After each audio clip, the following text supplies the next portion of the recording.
புதுச்சேரி பொது ஊழியர்கள் கூட்டுறவு கடன் சங்கம் VVP நகர் வேதபுரீஸ்வரர் வரதராஜ பெருமாள் நகரில் புதியதாக அமைந்துள்ளது.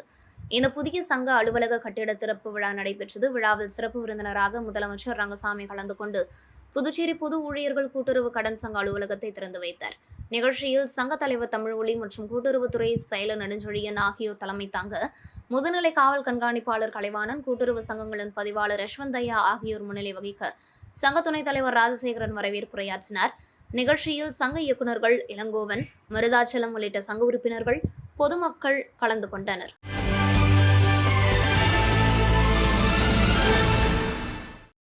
புதுச்சேரி அரசு குடிசை மாற்று வாரியம் மூலம் பிரதம மந்திரி வீடு கட்டும் திட்டத்தின் கீழ் மணவெளி தொகுதியை சேர்ந்த 36 பயனாளிகளுக்கு கல்வீடு கட்டுவதற்காக ரூபாய் 44 லட்சம் உதவித்தொகைக்கான அரசாணை வழங்கும் நிகழ்ச்சி தொகுதி சட்டமன்ற உறுப்பினரும் சட்டப்பேரவைத் தலைவருமான ஏம்பலம் செல்வம் தவளக்குப்பத்தில் உள்ள இல்லத்தில் நடைபெற்றது. இதில் முதல் தவணையாக 28 நபர்களுக்கு ரூபாய் 1.20 லட்சம் வீதம் ரூபாய் 33.60 லட்சம், இரண்டாவது தவணையாக 4 நபர்களுக்கு ரூபாய் 1.60 லட்சம் வீதம் ரூபாய் 6.40 லட்சம், மூன்றாவது தவணையாக ரூபாய் 4 நபர்களுக்கு ரூபாய் 4 லட்சம் என மொத்தம் ரூபாய் 44 லட்சம் பயனாளிகளுக்கு அவரவர் வங்கிக் கணக்கில் தவணைக்கு ஏற்ப தொகை வரவு வைப்பதற்காக அரசாணைகளை சட்டப்பேரவைத் தலைவர் பயனாளிகளுக்கு வழங்கினர். இந்த நிகழ்ச்சியில் குடிசை மாற்று வாரிய முதன்மை செயல் அதிகாரி சுந்தர்ராஜன், உதவி பொறியாளர் அனில்குமார், இளநிலை பொறியாளர் பாஸ்கர், களப்பணியாளர் முல்கிதாஸ், பாஜக விவசாய அணி மாநில பொதுச் செயலாளர் சக்திபாலன், பாஜக பிரமுகர் ஞானசேகர், முன்னாள் தொகுதி தலைவர் லட்சுமிகாந்தன், பாஜக மற்றும் தேசிய ஜனநாயக கூட்டணி கட்சியின் நிர்வாகிகள் பலர் கலந்து கொண்டனர்.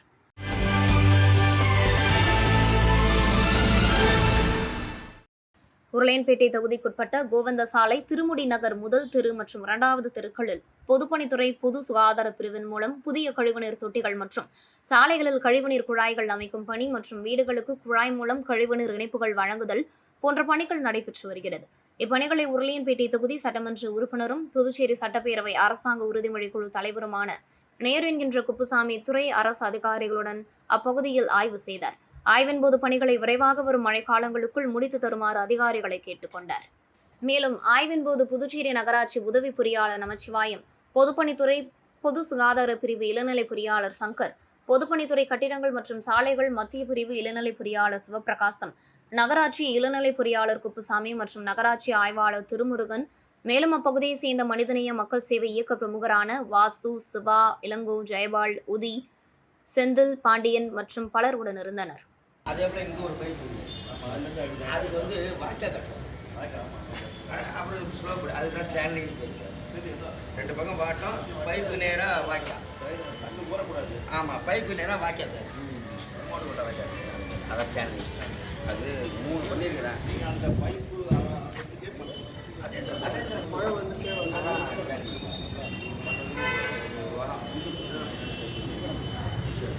3 தான் மாதிரி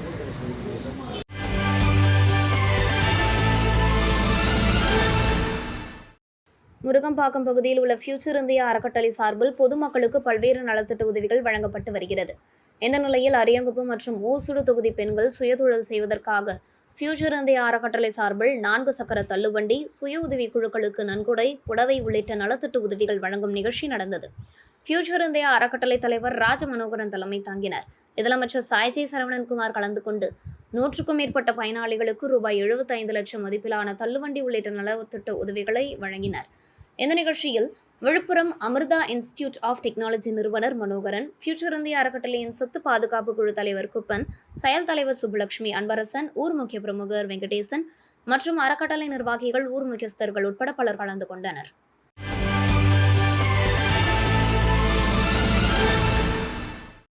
அரியாங்குப்பம் சட்டமன்ற உறுப்பினர் அலுவலகத்தில் நடைபெற்ற நிகழ்ச்சியில் முதல்வர் ரங்கசாமி நல்லாசியுடன் அரியாங்குப்பம் தொகுதிக்குட்பட்ட பகுதிகளில் வசிக்கும் ஆதிதிராவிடன் மக்களுக்கு புதுச்சேரி அரசு ஆதிதிராவிட நலத்துறை மூலம் சட்டமன்ற உறுப்பினரின் பரிந்துரையின் அடிப்படையில் 9 பயனாளிகளுக்கு திருமண உதவித்தொகை, ஒரு பயனாளிக்கு ரூபாய் 1 லட்சம் வீதம் மொத்தம் ரூபாய் 9 லட்சம் ரூபாய் அவர்களது வங்கிக் கணக்கில் செலுத்தியதற்கான ஆணையினை சட்டமன்ற உறுப்பினர் பாஸ்கரன் என்கின்ற தட்சிணாமூர்த்தி வழங்கினார்.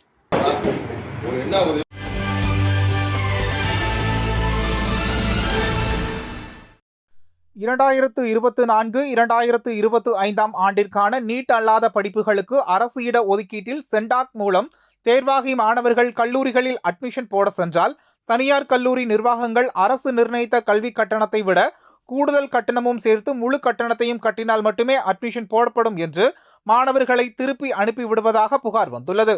குறிப்பாக புதுச்சேரி பூர்வீக ஆதி திராவிட மாணவர்களிடமும் அரசு நிர்ணயித்த கல்வி கட்டணத்தை விட கூடுதல் கட்டணமும் சேர்த்து முழு கல்வி கட்டணத்தை கட்டினால் மட்டுமே அட்மிஷன் போட முடியும் என்று மாணவர்களை திருப்பி அனுப்புவதாக புகார் வந்ததன் அடிப்படையில் ஆதி திராவிடர் நலத்துறை இயக்குனர் இளங்கோவனை நேரடியாக சந்தித்து புதுச்சேரி சென்டாக் மாணவர் பெற்றோர் நலச்சங்க தலைவர் நாராயணசாமி புகார் அளித்தார்.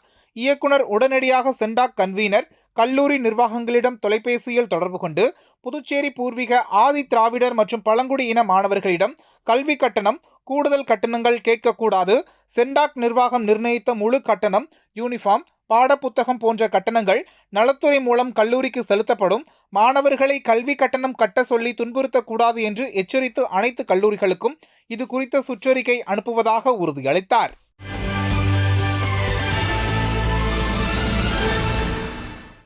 தேசிய நெடுஞ்சாலைகளில் 13 கோடி மரக்கன்றுகளை நட்டு இந்தியாவை பசுமை சாலையாக உருவாக்கிடும் பணிகளை செய்து வருகிறது.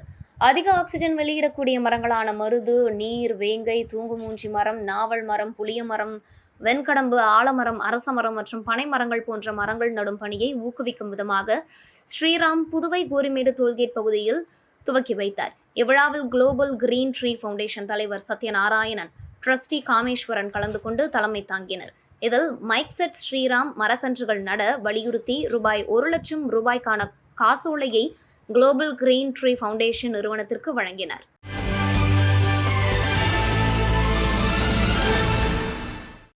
விக்கிரவாண்டி தொகுதியில் இடைத்தேர்தல் கடந்த 10ஆம் தேதி நடைபெற்று முடிந்த நிலையில் வாக்கு எண்ணிக்கை பனையாபுரம் அரசு மேல்நிலைப் பள்ளியில் நடைபெற்றது.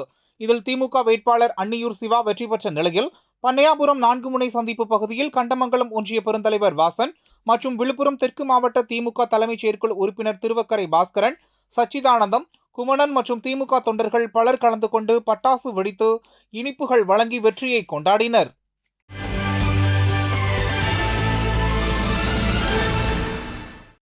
திண்டிவனம் வட்டம் ரெட்டனை கிராமம் ஸ்ரீ திரௌபதி அம்மன் ஆலய திருக்கல்யாணத்தை முன்னிட்டு வண்ணமலர்கள் கொண்டு அலங்கரிக்கப்பட்ட ஸ்ரீ தர்மராஜா மற்றும் ஸ்ரீ திரௌபதி அம்மன் மணமக்களாக பக்தர்களுக்கு காட்சியளித்தனர். முன்னதாக தாம்பூலம் மற்றும் மங்கள பொருட்கள் கொண்டு பக்தர்களால் மணமக்களுக்கு அழைப்பு கோவில் உட்பிரகாரத்திலிருந்து மைய மண்டபத்திற்கு நடைபெற்றது. மேலும் விநாயகர் பூஜையுடன் இனிதே தொடங்கியது. தொடர்ந்து உற்சவர் மற்றும் மூலவர் ஸ்ரீ திரௌபதி அம்மனுக்கு மங்கள நான் அணிவிக்கும் வைபவம் நடைபெற்றது. நிகழ்ச்சிக்கான ஏற்பாட்டினை சமயம் மற்றும் ரெட்டனை கிராம தேவதைகள் அறக்கட்டளையினர் செய்திருந்தனர். இதேபோல் செஞ்சி வட்டம் தென்புத்தூர் ஸ்ரீ திரௌபதி அம்மன் ஆலய அக்னி வசந்த விழா எனும் தீமிதி திருவிழா குடியேற்றம் மற்றும் காப்பு கட்டுதல் நிகழ்வுடன் தொடங்கியது. விழாவின் முக்கிய திருவிழாவான அக்னி வசந்த விழா எனும் தீமிதி திருவிழாவினை முன்னிட்டு அரவனுக்கு சாதம் படைத்தல் நிகழ்ச்சியும் அதனைத் தொடர்ந்து துரியோதனன் படுகளம் நிகழ்வு நடைபெற்றது. மேலும் மூலவர் ஸ்ரீ திரௌபதி அம்மனுக்கு கற்பூர ஆரத்தி காண்பிக்கப்பட்டு பூங்கரகம் கோவிலில் வலம் வந்து தீமிதி திடலை அடைந்தது. தொடர்ந்து பூங்கரகம் முதலில் தீக்குண்டத்தில் இறங்க, அதனைத் தொடர்ந்து விரதமிருந்த ஆண் பக்தர்கள் தீக்குண்டத்தில் இறங்கி தங்களது நேர்த்தி கடனை செலுத்தினர். நிகழ்ச்சிக்கான ஏற்பாட்டினை ஆலய நிர்வாக குழுவினர் மற்றும் விழா குழுவினர் செய்திருந்தனர்.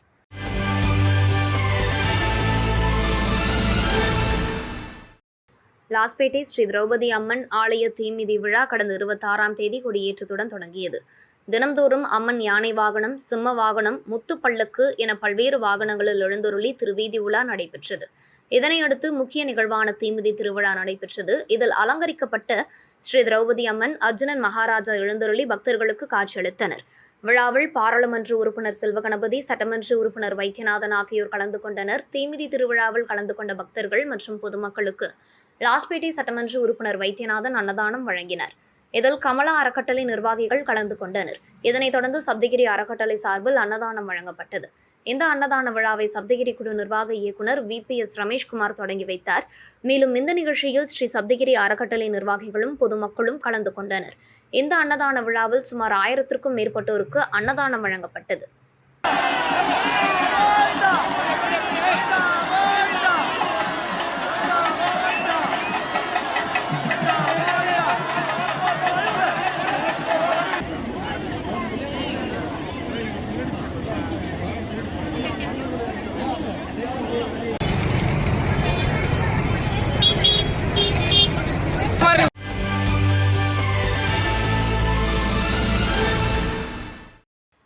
புதுச்சேரி மாநிலத்தில் சமீப காலமாக நிலவி வருகின்ற போக்குவரத்து நெரிசல், இதனால் ஏற்படுகின்ற விபத்துகளை தடுப்பதற்கு புதுச்சேரி அரசானது துறை ரீதியான பல்வேறு நடவடிக்கைகளை மேற்கொண்டு வருகின்றது.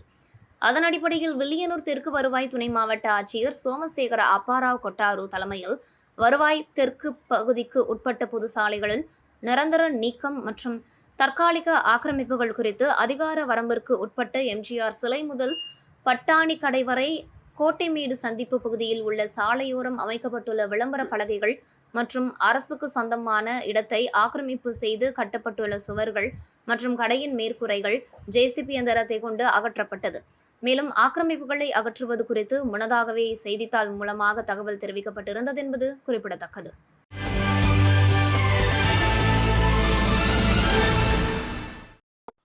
எல்லைப்பிள்ளை சாவடியில் ஹோட்டல் அபிமன்யு தொடங்கப்பட்டுள்ளது. இதன் திறப்பு விழா நடைபெற்றது.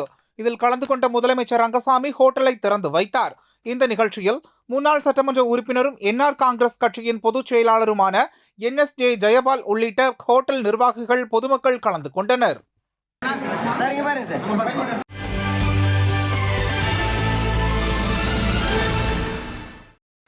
ஆதிதிராவிடர் மற்றும் பழங்குடியினர் நலத்துறை இயக்குநர் இளங்கோவன் சென்டாக் கன்வீனருக்கு அனுப்பியுள்ள கடிதத்தில், சென்டாக் மூலம் புதுச்சேரி, காரைக்கால், மாஹே, ஏனாம் பிராந்தியங்களில் நீட் அல்லாத பொறியியல், கலை மற்றும் அறிவியல் கல்லூரிகளில் 1ஆம் ஆண்டிற்கான மாணவர் சேர்க்கை தற்போது நடந்து வருகிறது. இதில் சென்டாக் மூலம் அரசு மற்றும் தனியார் கல்லூரிகளில் சேர்க்கை பெற்ற ஆதிதிராவிடர் மற்றும் பழங்குடியினர் மாணவர்களை கல்லூரி நிர்வாகம் சேர்க்கையின் போது கட்டணம் செலுத்த வேண்டும் என வலியுறுத்துவதாக புகார்கள் வந்துள்ளது. எனவே புதுச்சேரி மாநிலத்தை பூர்வீகமாக கொண்ட ஆதிதிராவிடர் மற்றும் பழங்குடியினர் மாணவர்களின் கட்டணம் முழுவதையும் ஆதிதிராவிடர் நலத்துறை மூலம் அரசே செலுத்தும் என சென்டாக் மூலமாகவே மாணவர்களுக்கு உறுதிமொழி அளிக்க வேண்டும். மேலும் புதுச்சேரி, காரைக்கால், ஏனாம், மாஹே பகுதிகளை சேர்ந்த பூர்வீக ஆதிதிராவிடர் மற்றும் பழங்குடியினர் மாணவர்களிடம் அரசு மற்றும் தனியார் கல்லூரிகளில் எந்தவித கட்டணத்தையும் செலுத்த கட்டாயப்படுத்தக்கூடாது என அறிவுறுத்த வேண்டும் என தெரிவிக்கப்பட்டுள்ளது. அதன் அடிப்படையில் உடனடியாக நம்ம சென்டாக்கை தொடர்பு கொண்டு இது மாதிரி எங்கள் மாணவர்கள்கிட்ட கல்வி கட்டணம் கேட்கக்கூடாது. புதுச்சேரி பூர்வீக ஆதிதிராவிடர் மற்றும் பழங்குடி மாணவர்கள்ட்ட ஃபீஸ் கேட்கக்கூடாது. அவங்கள நீங்கள் எதுவாக இருந்தாலும் அவங்களுக்கு உண்டான முழு ஃபீஸையும் ஃபீ கமிட்டியால் நிர்ணயிக்கப்பட்ட ஃபீஸை புதுச்சேரி ஆதிதிராவிட மற்றும் பழங்குடி நலத்துறை வழங்கிடும். அதனால் எந்த தனியார் மற்றும் அரசு கல்லூரியில் இருக்கிறவங்க யாரும் அவங்கக்கிட்ட ஃபீஸ் கேட்டு அவங்கள துன்பத்துக்கு ஆளாக்கக்கூடாது. ஸோ இந்த முழு கல்வி கட்டணத்தை இந்த புதுச்சேரி ஆதிதிராவிட மற்றும் பழங்குடி நலத்துறை ஏற்றுக்கும். தனியார் கல்லூரி, அரசு கல்லூரியை கேட்டுக்கொடுத்து என்னன்னாக்கா, நீங்கள் தயவுசெய்து எங்கள் பூர்வீக ஆதிதிராவிட மற்றும் பழங்குடி மாணவர்கிட்ட நீங்கள் எக்காரணத்தை முன்னிட்டும் அவங்க சேரும் பொழுது அவங்ககிட்ட ஃபீஸ் நீங்கள் கேட்கக்கூடாதுன்னு கேட்டுக்கொள்கிறேன். நன்றி.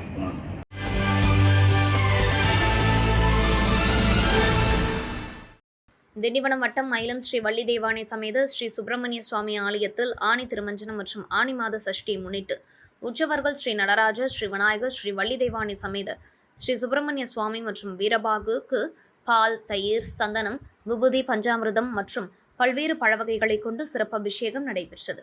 தொடர்ந்து வண்ணமலர்கள் கொண்டு அலங்கரிக்கப்பட்ட உற்சவர்களுக்கு மகா தீபாராதனை, கற்பூர ஆரத்தி காண்பிக்கப்பட்டது. இதில் திரளான பக்தர்கள் கலந்து கொண்டனர். இதேபோல் மரக்காணம் வட்டம் முன்னூர் கிராமம் ஸ்ரீ பிரகநாயகி சமேத ஸ்ரீ ஆடவல்லீஸ்வரர் ஆலய ஆணி திருமஞ்சனத்தை முன்னிட்டு உற்சவர்கள் ஸ்ரீ சிவகாமி சுந்தரி சமேத ஸ்ரீ நடராஜர் மற்றும் பரிகார உற்சவர்களுக்கு பால், தயிர், சந்தனம், பஞ்சாமிர்தம், தேன், பல்வேறு வகையான அபிஷேக பொடிகள், எலுமிச்சை, மாதுளம், சாத்துக்குடி உள்ளிட்ட பொருட்களை கொண்டு சிறப்பு அபிஷேகம் நடைபெற்றது. தொடர்ந்து பூஜிக்கப்பட்ட கலசத்திற்கு கற்பூர ஆரத்தி காண்பிக்கப்பட்டது. மேலும் வண்ணமலர்கள் கொண்டு அலங்கரிக்கப்பட்ட பரிவார தெய்வங்களுக்கு மகா தீபாராதனை மற்றும் பஞ்சமகா தீபாராதனை, கற்பூர ஆரத்தி காண்பிக்கப்பட்டது. இதில் பக்தர்கள் கலந்து கொண்டனர். நிகழ்ச்சிக்கான ஏற்பாட்டினை முன்னூர் சிவஸ்ரீ சரவணன் குருக்கள் செய்திருந்தார்.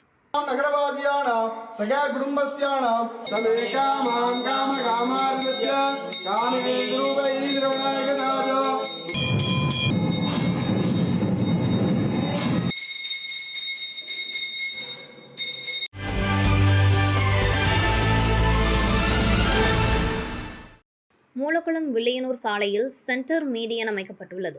சென்டர் மீடியனின் இடைவெளி உள்ளதால் வாகன விபத்துகள் நடந்து வருகிறது. இந்த நிலையில் மூலக்குளம் அருகே புதுச்சேரியிலிருந்து அருமாத்தபுரம் நோக்கி சென்று கொண்டிருந்தது தக்கக்குட்டை அருகே சாலையில் இருந்து சென்ற மீடியனில் கார் மோதி தலைக்குப்புற கவிழ்ந்தது.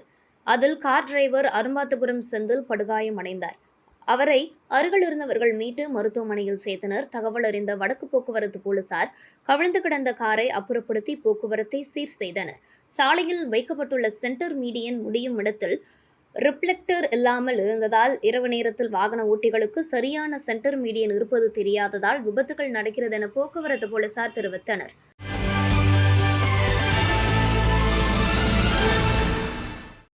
புதுச்சேரி மாநிலத்தின் அமைச்சராக சமீபத்தில் காரைக்கால் வடக்கு தொகுதி சட்டமன்ற உறுப்பினர் திருமுருகன் பொறுப்பேற்றுக் கொண்டார். அவர் பொறுப்பேற்ற நாள் முதல் இன்று வரை அவருக்கு இலாகாக்களை ஒதுக்காமல் புதுச்சேரி அரசு காலம் தாழ்த்தி வருகிறது. மேலும் காரைக்கால், புதுத்துறை, தருமபுரம் பகுதியில் மிகவும் நெருக்கடி மிகுந்த குடியிருப்புகளுக்கு மத்தியில் கழிவுநீர் சுத்திகரிப்பு ஆலை அமைப்பதால் எதிர்காலத்தில் மக்களுக்கு மிகுந்த பாதிப்பை ஏற்படுத்தும் என மக்கள் அச்சத்தில் உள்ளனர். கடந்த 6 மாத காலமாக அப்பகுதி மக்கள் தொடர்ந்து போராடி வருகின்றனர். அதனை ஏற்று முதல்வர் அவர்கள் கழிவுநீர் சுத்திகரிப்பு ஆலையை வேறு இடத்திற்கு மாற்றி உத்தரவிட வேண்டும் என்றும் வேண்டுகோள் வைக்கிறோம் என அகில இந்திய மஜ்லிஸ் கட்சியின் மாநில பொதுச் செயலாளர் ஷாஜஹான் கோரிக்கை வைத்துள்ளார்.